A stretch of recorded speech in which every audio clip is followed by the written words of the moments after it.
បាទសូមជម្រាបសួរពូមិញបងប្អូនយាយតាប្រុសស្រីបាទកុមារីហើយនឹងជាពិសេសលោកជំទាវអ្នកអង្គញា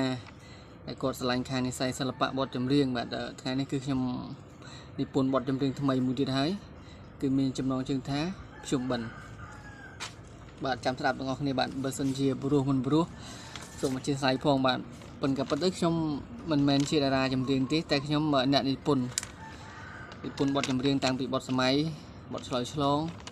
ហើយនឹងបទរ៉េបគឺអាចនិពន្ធបានឲ្យទៅអង្គញាលោកជំទាវឬក៏តារាចម្រៀងដែលគាត់ឆ្លាញ់ខាងសិល្បៈចម្រៀងនិពន្ធគឺគាត់អាចតាក់ទងមកខ្ញុំបានលេខទូរស័ព្ទ088 4604 486បាទអញ្ចឹងសូមទស្សនាសារបទចម្រៀងដែលខ្ញុំនិពន្ធមិញនេះគឺជាបទឆ្លើយឆ្លងប៉ុន្តែអត់មានស្រីច្រៀងទេគឺខ្ញុំច្រៀងរៀបរាប់ដោយខ្លួនឯងបាទ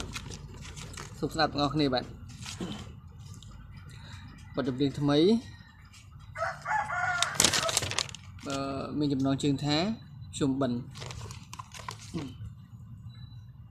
នេះបទឆ្លើយឆ្លងប្រុសនិងស្រីបាទ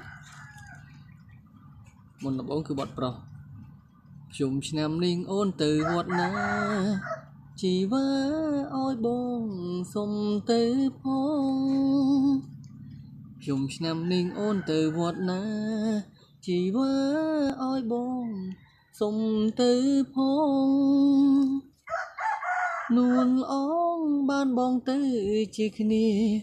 ពុំងារអូនព្រមឬទេពុំងារអូនព្រមឬទេមាសមេបងព្រមតាមការពី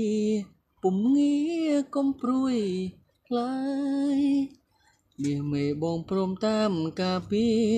ពុំងារកុំព្រួយឡើយនឹងបត់ស្រីតបវិញហើយភ្ជុំបិណ្ឌឆ្នាំនឹងអូនទៅវត្តនៅឯស្រុក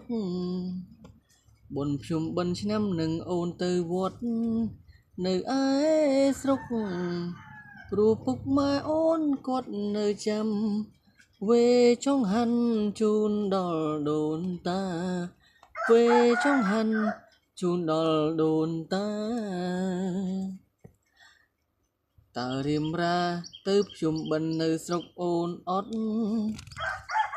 តើរៀមរាទៅភ្ជុំបិណ្ឌនៅស្រុកអូនអត់ណាបង